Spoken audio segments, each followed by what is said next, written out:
அல்லாஹ்வின் நல்லடியார்களே, சகோதரர்களே, பெரியோர்களே, இந்த ஜுமாவிலே நமக்கு கொடுக்கப்பட்டிருக்கக்கூடிய தலைப்பு என்னவென்று சொன்னால், இன்றைய சூழ்நிலையில் பேசக்கூடிய ஒரு தலைப்பு நமக்கு கொடுக்கப்பட்டிருக்கிறது. இந்த தலைப்பு என்பது ஒரு ஜுமாவில் மட்டுமல்ல, கட்டாயம் ஒவ்வொரு ஜுமாவிலும் இது சொல்லிக்கொண்டே இருக்க வேண்டும். அது என்ன என்று சொன்னால், நம்மை அறியாமல் நம்மிடத்திலே குடிகொண்டிருக்கக்கூடிய மிகவும் படு பாதாளமாக நம்மை நரகத்துக்கு அழை செல்லக்கூடிய ஒரு தலைப்பு நமக்கு கொடுக்கப்பட்டிருக்கிறது. தற்பெருமை என்று சொல்லக்கூடிய ஒரு தலைப்பை கொடுத்திருக்கிறார்கள். முழுக்க முழுக்க இன்றைய சூழ்நிலையிலே குறிப்பாக நம்மிடத்தில் தவிர்க்கப்பட வேண்டிய ஒரு மிகப்பெரிய ஒரு நற்காரியம் என்று நாம் விளங்கியிருந்தாலும் நம்முடைய அமல்களை எல்லாம் பாழாக்கக்கூடிய ஒரு செயல்தான் இந்த தற்பெருமை என்பது. திருமறை குர்ஆனோடு தொடர்பு ஏற்படுத்தி கொண்டோம் என்று சொல்ல நிறைய செய்திகளை நம்மால் காண முடிகிறது. பெருமை அடிப்பவர்களுடைய நிலை என்னென்ன என்பதை தன்னுடைய திருமறை குர்ஆனிலே ரப்புல் ஆலமீன் தெளிவாக சொல்லி காண்பிக்கிறார். பெருமை அடித்தால் அவருடைய நிலை எப்படி இருக்கும், அவர்கள் எங்கே இருப்பார்கள் என்பதையும் திருமறை குர்ஆனில் சொல்கிறார்.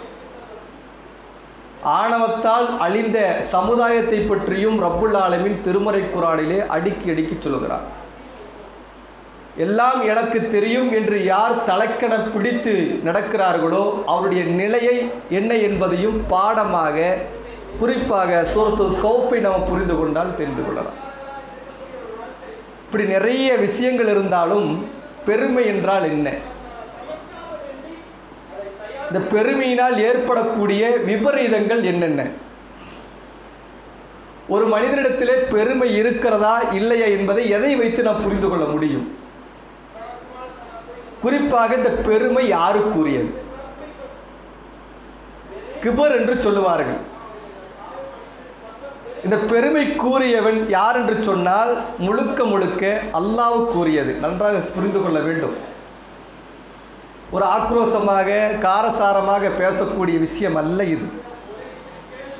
தலைப்பை கொடுத்தவுடனேயே அதிசிகளை பார்க்கும் பொழுதே முதலிலே இதை பேச வேண்டுமா என்ற தயக்கம் உன்னிடத்தில் வருகிறது. என்னென்று சொன்னால், இந்த பெருமை எல்லோரிடத்திலும் குடிக்கொண்டிருக்கிறது. நானும் விதிவிலக்கல்ல, அல்லாஹ் பாதுகாக்க வேண்டும்.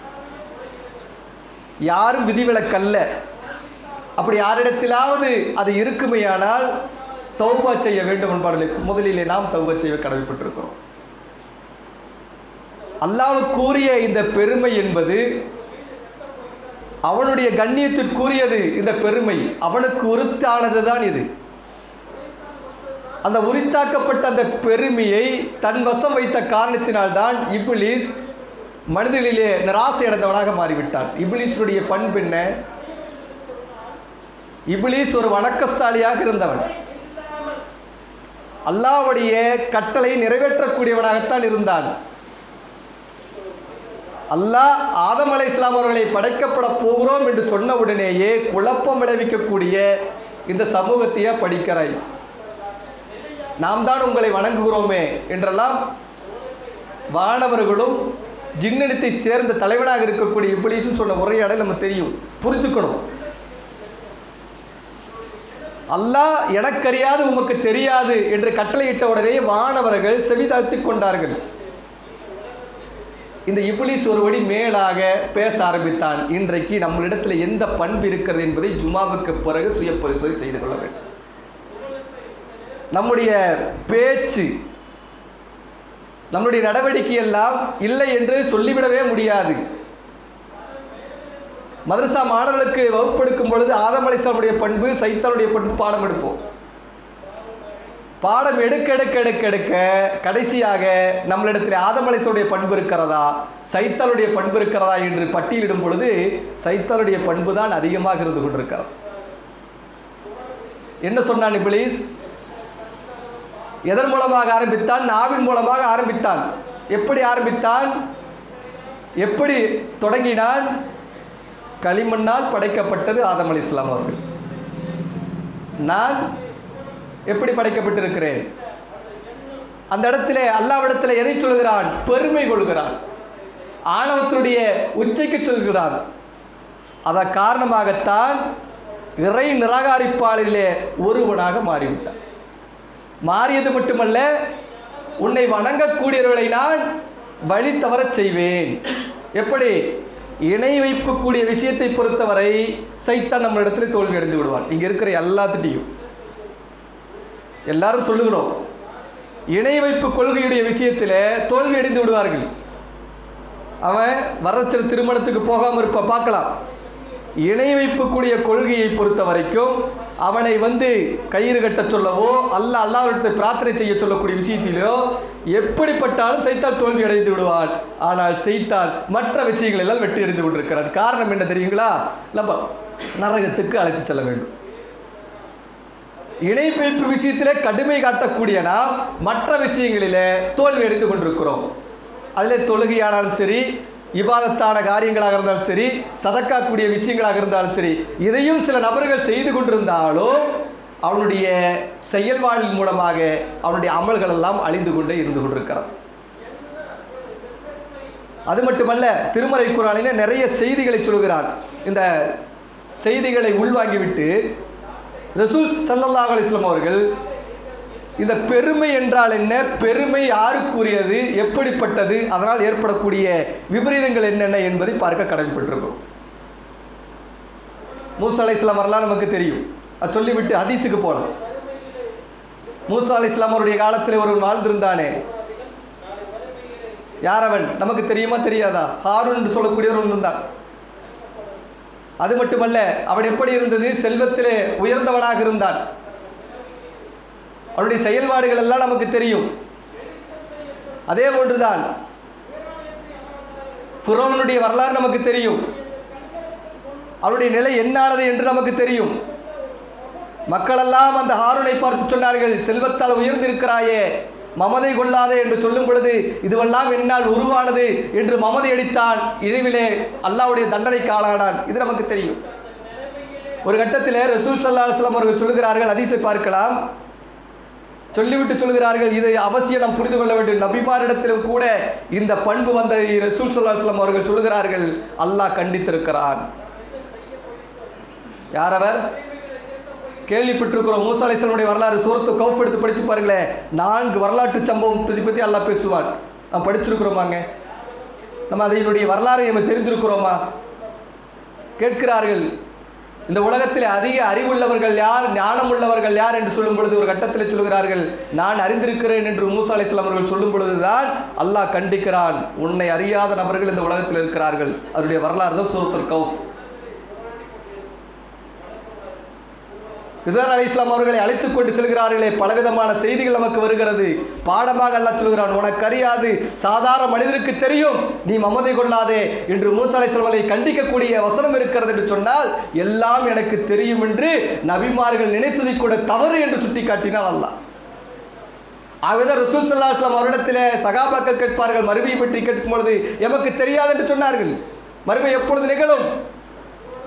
துனியாவுடைய வாழ்க்கை பற்றி கேட்கும் பொழுது எமக்கு தெரியாது என்று சொன்னார்கள். தெரியாது தெரியாது என்று சொன்னார்கள். எனக்கு அறிந்தவனைப் போல அவர்கள் காட்டிக்கொள்ளவில்லை. அன்பானவர்களே, நாம் அமல்கள் செய்து கொண்டிருக்கிறோம். அந்த அமல்கள் அல்லாஹ்விடத்திலே அங்கீகரிக்கப்பட வேண்டும் என்ற சிந்தனையோடு நம்முடைய செயல்பாடுகள் இருக்க வேண்டும். நபிகள் நாயகம் ஸல்லல்லாஹு அலைஹி வஸல்லம் சொன்ன ஒரு செய்தியை சொல்லிவிட்டு மற்ற விஷயத்துக்கு போகலாம். அல்லாஹ்வுடைய தூதர் ஸல்லல்லாஹு அலைஹி வஸல்லம் சொல்கிறார்கள், மன் யுஸம்மிக் யுஸம்மி அல்லாஹு பிஹி வமன் யுராயி யுராயி அல்லாஹு பிஹி என்று ரசூல் ஸல்லல்லாஹு அலைஹி வஸல்லம் சொல்லி காண்பிக்கிறார்கள். ஒரு நற்காரியங்கள், ஒரு நல்ல அமல்கள் செய்வதாக இருந்தாலும் அது எப்படி இருக்க வேண்டும் என்று சொன்னால் அல்லாஹ்வுக்காக இருக்க வேண்டுமே தவிர இந்த உலகத்தில் இருக்கக்கூடியலாக்காக இருந்துவிடக்கூடாது என்று ஒரு செய்தியை ரசூலுல்லாஹ் சொல்றாங்க. இது முதல்ல மனம்லாம் வச்சுக்கோங்க. அடுத்ததாக ரசூல் ஸல்லல்லாஹு அலைஹி வஸல்லம் அவர்கள் பெருமையை பற்றி சொல்கிறார். அந்த பாடத்தை சொல்லும் பொழுது இமாம் புகாரி அவர்கள் ரிப்போர்ட் செய்கிறார்கள், இந்த பெருமை என்பது 2 வகையாக பிரிக்கலாங்க. எனக்கு தெரியாது தெரியாதுன்னு யார் சொல்றாங்களோ அதுவும் பெருமையில சேரும் என்று மார்க்கம் சொல்கிறார்கள். எல்லாம் விட்டு ஒதுங்குவான், நான் எதுக்குமே போக மாட்டேன், நான் வீடுண்டு, அது சொல்கிற ஸ்டைல் இருக்குது பார்த்தீங்களா, இதே பெருமை தாங்க. அப்பங்கட்டியெல்லாம் போய் யாருங்க, நான் பாருங்க நான் பாட்டு பள்ளிக்கு போவேன். சில பேர் உள்ளத்தை இன்னமலகமாலும் பின்னியார், செயல்கள் அனைத்தும் எண்ணங்களை பொறுத்தவரை. சபையிலையும் பாருங்க 2 வகையா பார்க்கலாம். ஒதுங்கி நிற்பான், பெருமை இல்லைங்குவான், அவரிடத்து பெருமை இருக்கு. எல்லாத்துலையும் நானும் சொல்லுவான், அவரிடத்துல பெருமை இருக்கு. பெருமை இல்லாதவர்கள் யாருமே கிடையாது. அல்லாஹ் பாதுகாக்க வேண்டும். கடன் இடத்துல பெருமை இருக்கு, மனைவி இடத்துல பெருமை இருக்கு, வியாபாரம் செய்யக்கூடிய நபரிடத்துல பெருமை இருக்கு, பொறுப்பாளர் இடத்துல பெருமை இருக்கு, சாதாரண தொண்டம் என்று சொல்லுகிறோமே அவரிடத்துல பெருமை இருக்கு, அவன் தொழுதாலும் பெருமை இருக்கிறது. எந்த ஒரு காரியம் எடுத்தாலும் பெருமை இல்லை என்று சொல்லுகிறான் என்று சொன்னால் அதுவே மிகப்பெரிய பொய். இந்த பெருமை எங்கே கொண்டு போய் விடும் தெரியுமா? அதுதாங்க கவனமா இருக்கும். ஒரு அமல் செய்வதா இருந்தா சொர்க்கம் சும்மா நமக்கு கிடைச்சிருமா? அல்லாஹ் உடனே நமக்கு சொர்க்கத்தை தந்துருவா நம்ம நினைச்சிட்டோம். நம்ம நினைச்சிருக்கிறோம், நமக்கு ஒரு நினைப்பு இருக்கு. சொர்க்கம் பல படித்தரங்களை கொண்டு செய்யப்பட்டது. அந்த சொர்க்கத்துக்கு சும்மா முடியாது. இந்த உலகத்திலே நீண்ட நாள் வாழ வேண்டும், வீட்டை கட்டுவதற்கு மிகப்பெரிய கஷ்டம் இருக்கு. 20 ஆண்டு காலம் 30 ஆண்டு கால உழைப்பு இருக்கு. சொர்க்கம் மிக பிரம்மாண்டமானது. சொர்க்கத்தினுடைய ஒரு சாட்டியளவு நிலவை இந்த உலகத்தில் இருக்கக்கூடிய அனைத்து செல்வத்தை ஒன்று திரட்டினால் வாங்க முடியாது என்று ரசூல் ஸல்லல்லாஹு அலைஹி வஸல்லம் சொல்லுகிறார் என்று சொன்னால், அப்படிப்பட்ட சொர்க்கம் சும்மா கிடைச்சிருமா? நமக்கு கிடைக்காதுங்க. அதுக்கு பல தியாகங்கள் இருக்கிறது. அதே நேரத்தில் நற்காரியங்கள் இருக்கிறது. அந்த நற்காரியங்கள் அல்லாஹ்வுக்கு இருக்க வேண்டும் என்பதற்காகத்தான் இந்த உலகத்தை அல்லாஹ் சோதனை களமாக நம்ம ஏற்படுத்தி இருக்கிறான். ரசூல் ஸல்லல்லாஹு அலைஹி வஸல்லம் சொன்ன செய்தியை நம்ம திருமறை குர்ஆனில் பார்க்கலாம். அல்லாஹ் திருமறை குர்ஆனில் சொல்லியிருந்தாலும் ரசூல் ஸல்லல்லாஹு அலைஹி வஸல்லம் சொல்லக்கூடிய ஒரே ஒரு நபிமொழி, அதுக்கு உதாரணமா திருமறை குர்ஆனில் நிறைய வசனங்களை நம்மளால பார்க்கலாங்க. அழகா சொல்லி காமிக்கிறாங்க. லா எப்படி சொல்றாங்க பாருங்க. இது ஒவ்வொருவரும் மனனம் செய்து கொள்ள வேண்டுங்க. லா யதுகுலு ஜன்னத மன் கான ஃபீ கல்பிஹி மிஸ்கால தர்ரத்தின் மின் கிபர் என்று சொன்னார். இதை நம்ம படிச்சுக்கிட்டே இருக்கணும். எப்படி சொல்றாங்க? அணு அளவு பெருமை. எப்படி சொல்றாங்க? லா யதுகுலு ஜன்னத மன் கான ஃபீ கல்பிஹி மிஸ்கால தர்ரத்தின் மின் கிபர் என்று சொன்னார்.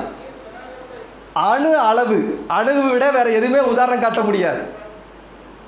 அணு அளவு யாரிடத்திலே பெருமை இருக்குமேயானால் அவன் சுவனம் செல்ல மாட்டான், வாடையை நுகர முடியாது என்று சொன்னாங்க. இப்ப யோசனை பண்ணி பார்க்க பார்க்கலாம்.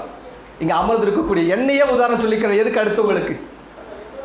இப்ப நான் யோசிக்கிறேன், எனக்கு பெருமை இல்லை அப்படி நான் சொல்றேன்னு சொல்லிட்டு நான் போய் சொல்றேன். ஏன் தெரியுமா? உங்களை நம்ம மறைச்சிடலாம், அல்லாஹ்வை மறைச்சு விட முடியாது.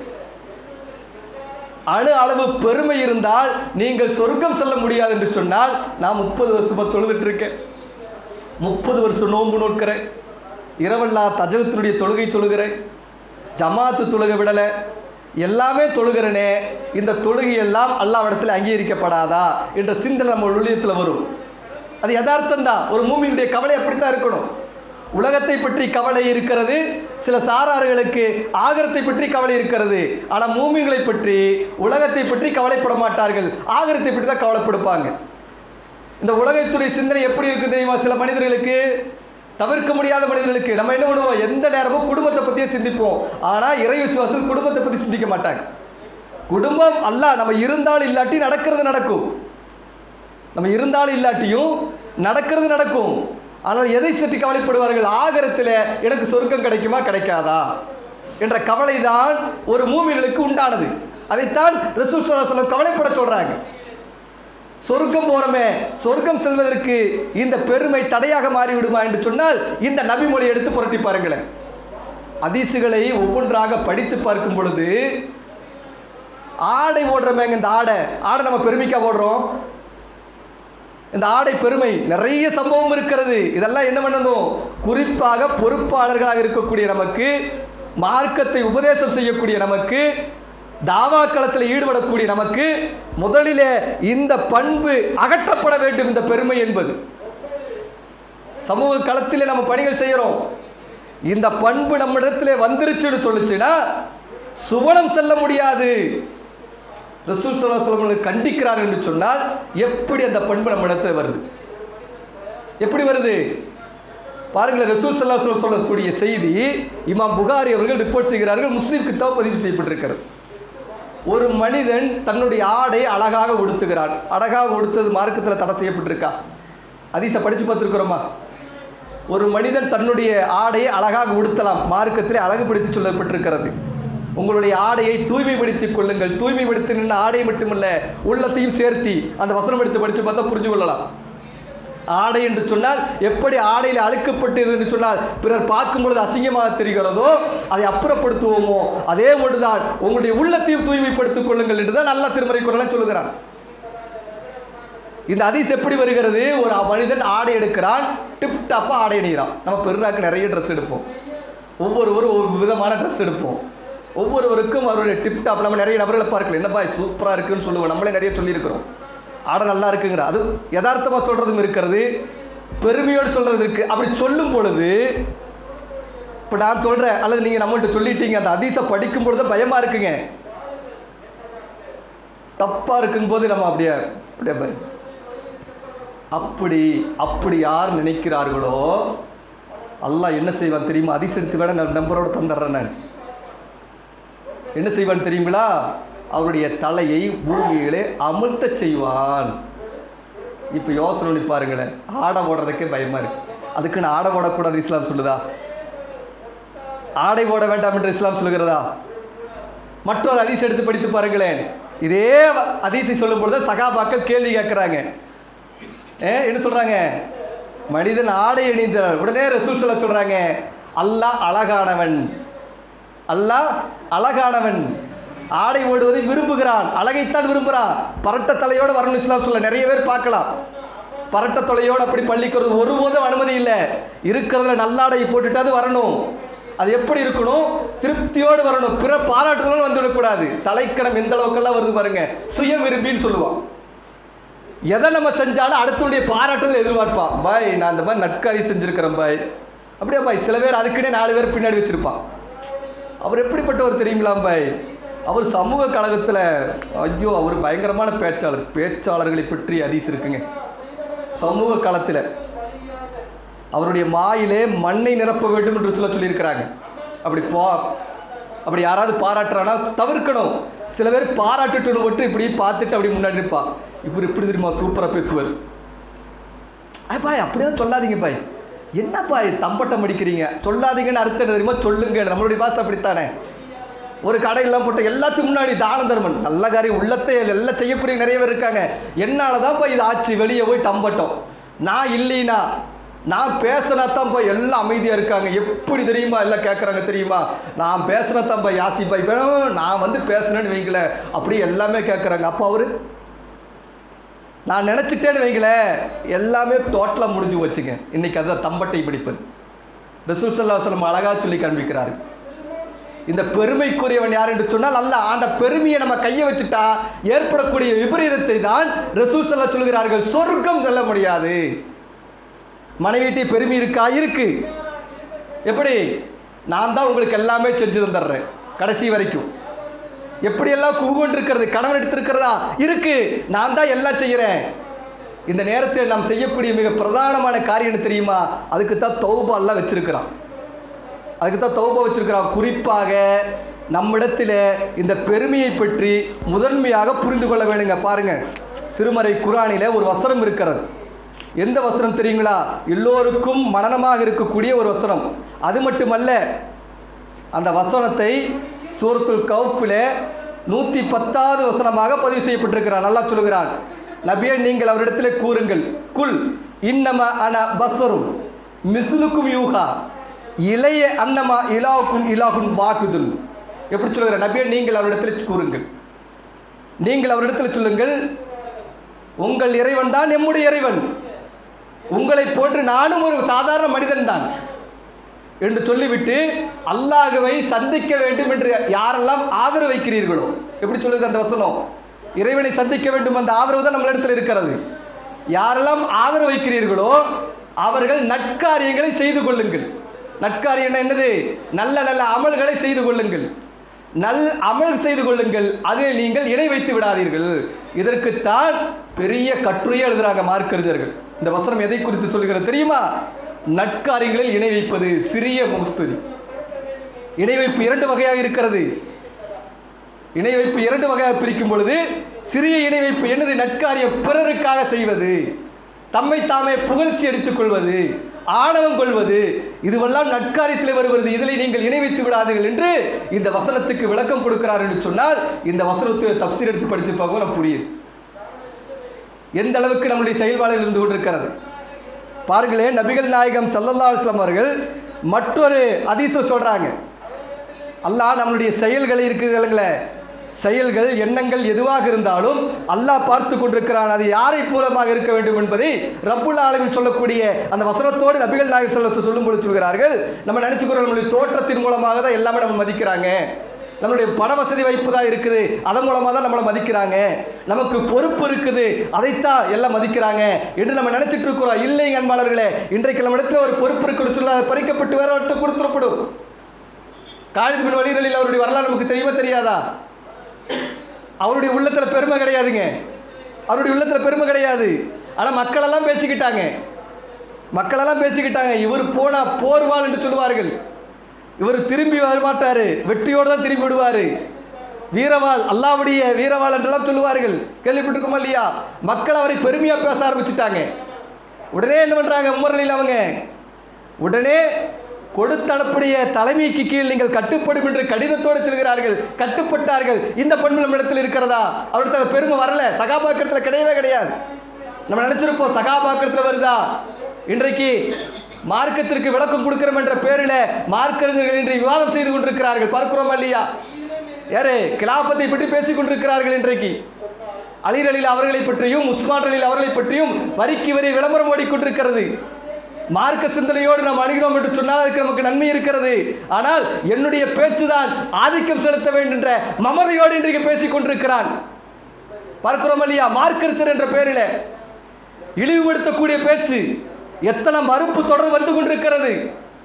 இவர் மூலமாகத்தான் இன்றைக்கு நேர்வழி விட்டோம் என்று நாம் நினைத்துக் கொண்டிருக்கிறோம். ஒருபோது நினைக்கார்கள், வழிகாடர்களாக போய் கொண்டிருக்கிறார் இன்றைக்கு மார்க்கறிஞர் பேரில். என்னுடைய பேச்சில் ஆணித்தரம் நிறுத்த வேண்டும் என்பதற்காக இந்த நபிமொழியை மறந்தவளாக இருந்து கொண்டிருக்கிறான். எந்த நபிமொழியை? அபூ ஹுரைரா ரலியல்லாஹு அறிவிக்கக்கூடிய ஒரு நபிமொழி. இந்த ஹதீஸ் எப்படி வரும் தெரியுங்களா? இமாம் புகாரி அவர்கள் ரிப்போர்ட் செய்கிறார்கள். இந்த ஹதீஸை அபூ ஹுரைரா ரலியல்லாஹு அவர்கள் அறிவிப்பதாக இருந்தால் முதலில் என்ன செய்வார்கள் தெரியுமா? நேராக சென்று ஒளி செய்து தொழுது வருவார்கள். தொழுது விட்டு அத்தகையத்திலே அமர்வதை போல அமருவார்கள். அமர்ந்து விட்டு இந்த நபிமொழி அறிவிப்பார்கள். அபூ ஹுரைரா ரலியல்லாஹு வாழ்க்கை வரலாறு சொல்லும்போது சொல்லப்படுகிறது. எப்படி சொல்வார்கள் தெரியுமா? கால ரசூல் ஸல்லல்லாஹு அலைஹி வஸல்லம் அவர்கள் என்று சொல்லி அழுதவர்களாக இந்த நபிமொழியை அறிவிப்பார். என்ன நபிமொழிங்க? என்ன நபிமொழி? நபிகள் நாயகம் ஸல்லல்லாஹு அலைஹி சொல்லி காண்பிக்கிறார்கள். அபூ ஹுரைரா அவர்கள் மூலமாக அறிவிக்கக்கூடிய செய்தி புகாரில் வருகிறது. நாளை மறுமை நாளிலே 3 நபர்கள் மூலமாகத்தான் நெருப்பு, நரக நெருப்பை அதிகப்படுத்தப்படும் என்று சொன்னார்கள். 3 நபர்கள் மூலமாகத்தான் நெருப்பு, நரக நெருப்பு அதிகப்படுத்தப்படும். ஒன்று யார்? இந்த உலகத்திலே வாழ்ந்த கல்வி கற்ற கல்விமான். மற்றவன் யார்? உலகத்திலே பொருளாதாரத்தை தானமாக கொடுத்த, சதக்கா கொடுத்த வள்ளல். மூன்றாவது யார்? உயிர் தியாகம் செய்த ஒரு தியாகி, சஹீத் என்று சொல்கிறோமே. இவர்கள் மூலமாகத்தான் நரக நெருப்பு அதிகப்படுத்தப்படும். அபூ ஹுரைரா ரலியல்லாஹு இந்த ஹதீஸை சொன்ன உடனேயே மயக்கமுற்று விடுவார்களாம். வரலாறுல படிச்சிருக்கு, பத்திருக்கிறோம் நம்ம. என்ன அந்த ஹதீஸ்? என்னது? நம்மளுடைய பார்வைக்கு சின்னதா தெரியுது, ஆனால் சகாபாக்களுடைய பார்வைக்கு அது மிக பிரம்மாண்டமான காட்சி அளித்தது. ஆகவேதான் அந்த நபிமொழியை அறிவிக்கும் பொழுது ஒளி செய்து விட்டு அமர்ந்து பயத்தோடு அறிவித்தார்கள் என்று வரலாறு பார்த்தோம். என்னது? உலகத்திலே வாழ்ந்த ஒரு கல்விமான். இன்னைக்கு யாரெல்லாம் மார்க் உபதேசம் நிகழ்த்துகிறார்களோ அல்லாஹ் பாதுகாத்து இருக்கிறார்கள். நிறைய நபர்கள் உள்ளத்தில் இருக்கும், அந்த வந்தனை இல்லாமல் இருக்கும். அப்படி இல்லாமல் இருக்கக்கூடிய நிறைய இருக்கிறார்கள். ஆனால் அந்த நபிமொழி எப்படி கடுமையானதா இருக்கிறது. உலகத்திலே உலகம் பூரா நான் மார்க்க கல்வி சொல்லியிருக்கிற, என்னாலதான் இது எல்லாம் நடந்துச்சு, என்னாலதான் ஏகத்துவத்தை ஏற்றுக்கொண்டிருக்கிறார்கள் என்ற சிந்தனை. ஆனால் இல்லை, அவ இல்லாமல் இருந்தாலும் மக்கள் பெருமை எடுத்தால் அல்லாஹ்விடத்தில் நிற்கும் பொழுது சொல்வார்கள், அல்லாஹ் சொல்லுவான், கதப்தா, நீ பொய் சொல்ற, நீ பொய் சொல்றடா. உலகத்தில் உனக்குன்னு ஒரு கூட்டம், உன்னை போற்ற வேண்டும், உன்னை பாராட்ட வேண்டும், உன்னை தம்மத்தம் அடிக்க வேண்டும் என்ற அடிப்படையில் தான் உனக்கு ஸ்டேஜ் எல்லாம் போட்டு என்னால் தான் எல்லாத்தையும் நீ பிரமிச்சிட்டு இருந்த. நீ அமல் செஞ்ச, எல்லா அமலும் செஞ்ச. ஆனால் நீ போய் சொல்ற எனக்கு தெரியும் நரகத்துக்கு போய் என்று மூட்டப்படும் என்று சொல்லப்படுகிறது. அப்படின்னு சிந்திச்சு பாருங்களேன். சதக்கா கொடுத்தனுடைய நிலைமை என்ன? மார்க் உபதேசம் செய்யக்கூடிய மனிதனுடைய நிலைமை என்ன? கல்வி கற்றுக் கொடுக்கக்கூடிய மனிதனுடைய நிலைமை என்ன? நான் சகிதாவே என்று சொல்கிறானே, அல்லாவுக்காண்ட சகிதாகுவேன் என்று மார்க்கத்தில் காட்டி தராத ஒரு குருப்பிடிக்கு திரிஞ்சு கொண்டு இருக்குதா இல்லையா? சகிது இஸ்லாம் சொல்லப்படுகிறது என்று சொல்லி இஸ்லாத்திற்கும் இந்த உலகத்திலே உயிரை கொடுக்கக்கூடியவர்களுக்கும் மார்க் அடிப்படையில் எந்த கடை கிடையாது. தீவிரவாதம் சொல்கிறார்களே, கடும் இளவு கிடையாது.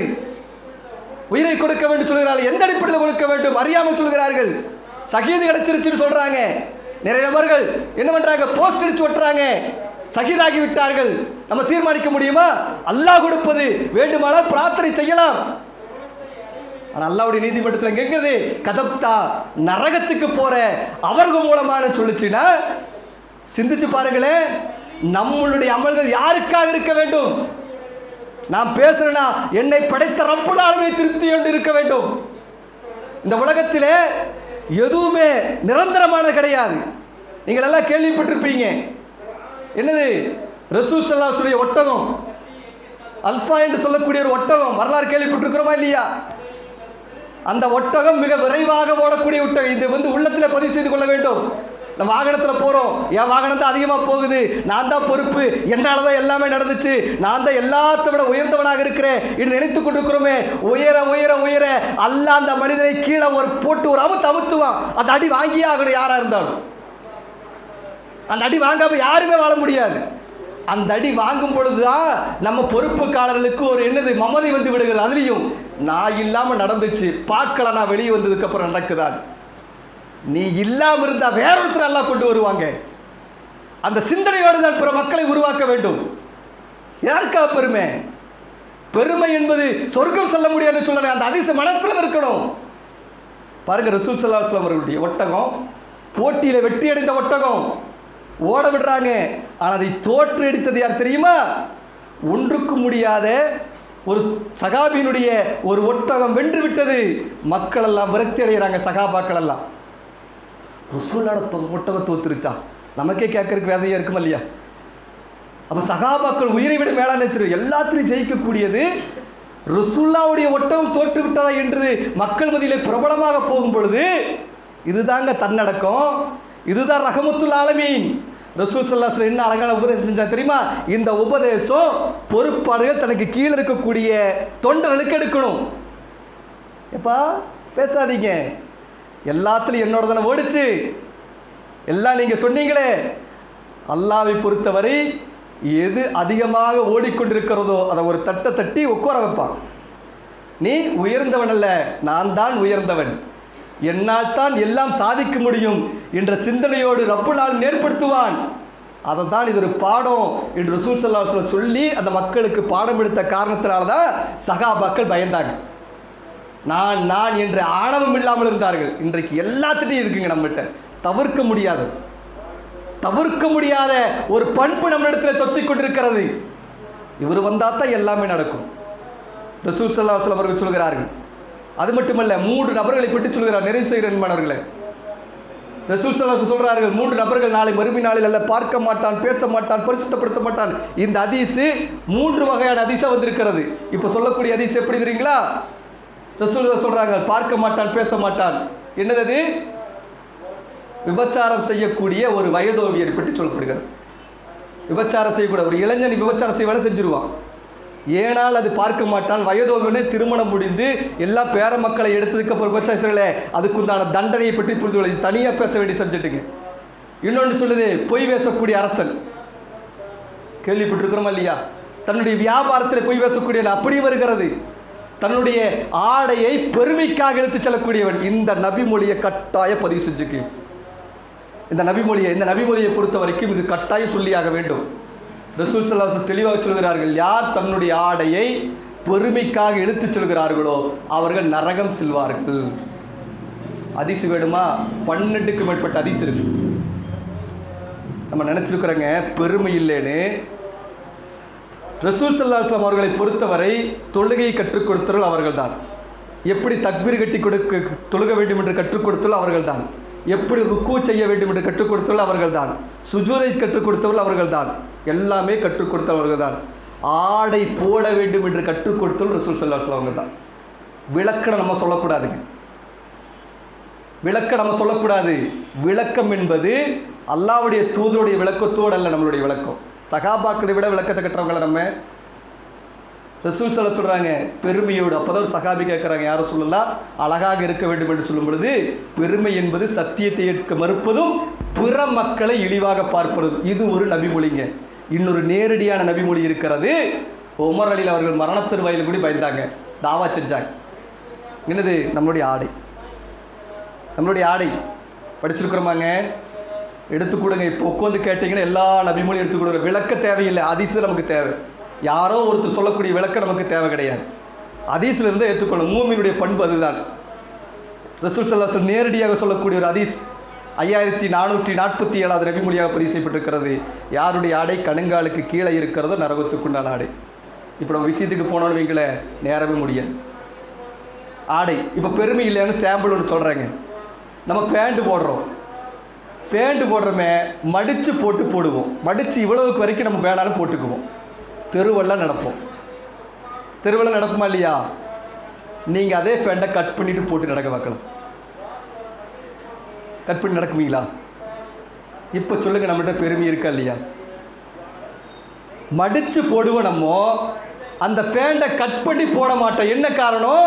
அப்போத்தான் பேண்டை இழுத்து இழுத்து கீழே இறக்குவோம். என்ன அசிங்கமாக பார்ப்பாங்க. கேட்டால் என்னப்பா இப்படி மனசு. ஹதீஸ் என்பது சர்வசாதாரணமானதில்லை.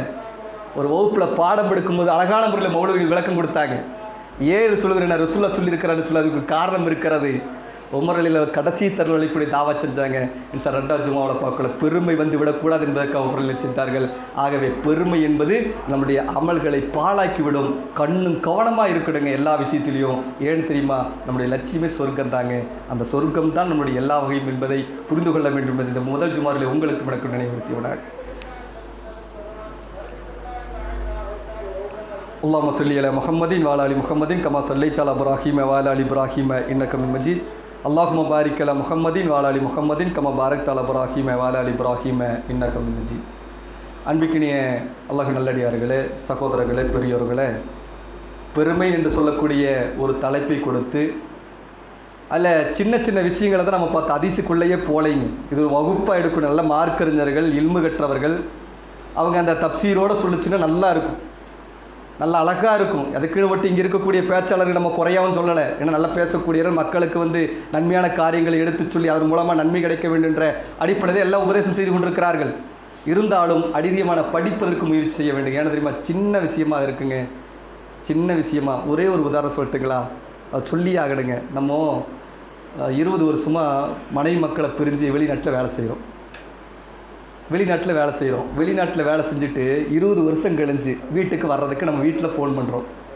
வீட்டுக்கு ஃபோன் பண்ணும்போது மனைவி எடுக்கிறாங்க, தாய் தந்தை எடுக்கிறாங்க. நம்ம எவ்வளோ சந்தோஷம் இருக்குது வீட்டுக்கு வர்றதா இருந்தால். மனைவி எடுத்துகிட்டு சொல்லுவோம், இந்த மாதிரி நான் வர்றேன் அப்படிங்கும்போது எல்லோரும் வந்துடுங்க, இங்கே ஏர்போர்ட்டுக்கு வந்துடுங்க அப்படிங்கிறோம். எல்லார்கிட்டையும் தகவல் சொல்லியாச்சு. எல்லோரும் ஒரே சந்தோஷம். 20 வருஷம் பிள்ளைகளை கட்டி கொடுத்து யாரையும் பார்க்க முடியல, வீட்டுக்கு போகிறேன்ற சந்தோஷத்தோடு வரும் பொழுது நேராக ஏர்போர்ட்டில் இறங்கும் பொழுது அப்படி பார்க்குறோம், யாருமே காணும். என்னடா 20 வருஷம் கழிஞ்சு வர்றேனே, என்னை அழைச்சி செல்ல யாரும் இல்லையே. மனவேதனை இருக்குமா இருக்காதா? யாரையுமே காணுமே. சரி பரவாயில்ல, என்ன எது தெரியலையே, வீட்டுக்காவது போவோம் அப்படின்னு வீட்டுக்கு வர்றாங்க. வீட்டுக்கு வந்தாவது வெளியே நின்று வரவேற்பாங்களான்னு பார்த்தா வீட்டுக்கு வெளியும் காணோம். கதவு சாத்தி இருக்கு. என்னடா நம்ம என்னடா தப்பு செஞ்சோம்? இவ்வளவு கஷ்டப்பட்டுட்டு எனக்கு ஒன்றுமே இல்லையே, ஒரு மரியாதையே இல்லையே. இவங்களுக்கு தாங்க கஷ்டப்பட்டு போன 20 வருஷமா. நம்ம நிலை அப்படித்தான் இருக்கும். வீட்டு கதவு தட்டுறோம், வீடு திறந்துட்டு அம்மாவும் பேசாமல், மனைவியும் பேசாமல், வாப்பாவும் பேசாமல் இப்படி பார்த்துட்டு அப்படியே முகம் திருப்பி போச்சுன்னா நம்ம செத்துடலாமான்னு தோணும் இல்லைங்களாங்க? 20 வருஷம் இவனுக்காடா கஷ்டப்பட்டோம். எவ்வளவு நீங்கள் சிந்திச்சு பாருங்களேன். இதே நிலை நாளை மறுமை நாளில் சொர்க்கத்துக்கு போலான்னு போகும் பொழுது, அவனோடு செல்லும் பொழுது அல்லாஹ் பார்க்க மாட்டான்னு சொன்னால் அல்லாஹ் பார்க்கலைன்னா நமக்கு சொர்க்கம் கிடைக்குமாங்க? அல்லாஹ் பேச மாட்டான்னு சொன்னால் அல்லாஹ் பேசாமல் இருந்தால் நமக்கு ஏதாவது கிடைக்குமாங்க? அல்லாஹ் பரிசுத்தப்படுத்த மாட்டான்னு சொன்னா நம்முடைய அமலை பரிசுத்தப்பட எல்லா அமலோட போய் அங்க நிக்கிறோம். எல்லாம் அவனுடைய கண்ணுடைய பார்வைதான். யாருக்கு இது சொல்றார்? யார் கடுங்காலுக்கு கீழே ஆடி அணிகிறார்களோ அல்லாஹ் அவனை பார்க்க மாட்டான், பேச மாட்டான், பரிசுத்தப்படுத்த மாட்டான். அதே நபி மொழிதான் இப்ப சொல்லப்பட்டது. யார் பெருமை அடிக்கிறார்களோ அவனை பார்க்க மாட்டான், பேச மாட்டான், பரிசுத்தப்படுத்த மாட்டான், அல்லாஹ் பார்க்க மாட்டான். அப்படி யாருங்க பாப்பா? கவனமா இருக்கணுங்க. ஒவ்வொரு நபிமொழி என்பது நம்மளுடைய வாழ்க்கையில சுயமரியாதை வாழ்வதற்காக ரசூல் சொல்லி இருக்கிறாங்க. அதை படித்து ஏனைய காலங்களிலாவது எல்லா விஷயத்தையும் ரசூலை கற்று தந்திருக்கிறாங்க. அது கூட போட்டு சில பேர் பார்ப்பாங்க, முட்டிக்கு மேலே கட்டணும். இல்லை, இஸ்லாம் எந்த வரமுறை சொல்லுகிறதோ அதை இயன்றவரை பின்பற்ற வேண்டும். அப்படி பின்பற்றக்கூடிய பாக்கியத்தை பேசுகின்ற எனக்கும் கேட்கின்ற உங்களுக்கும் ரஹ்மான் ஆக்கியறிவுறார் என்று சொல்லி வாய்ப்பு கிடைத்தால் தொடர்ந்து பார்க்கலாம் என்று சொல்லி ரப்பனா தக்கப்பல் மின்னா இன்னக்கத்த சமியுல் அலீம் வத்து பலைனா இன்னக்கத்த வாபுர் ரஹீம் ரப்பனா இன்னனா ஆமன்னா ஃபஃபிர் லனா துனுபனா வக்கினா அதாபன்னார் ரப்பனா தினா ஃபித் துன்யா ஹஸனா வ ஃபில் ஆகிரத்தி ஹஸனத வக்கினா அதாபன்னார் அல்லாஹ் மஜர்னி மினன்னார் அல்லாஹ் மஜர்னி மினன்னார் அல்லாஹ் மஜர்னி மினன்னார் வாஹிரு தஅவானா அல்ஹம்துலில்லாஹி ரப்பில் ஆலமீன். அஸ்ஸலாமு அலைக்கும் வரஹ்மத்துல்லாஹி வபரகாத்துஹு.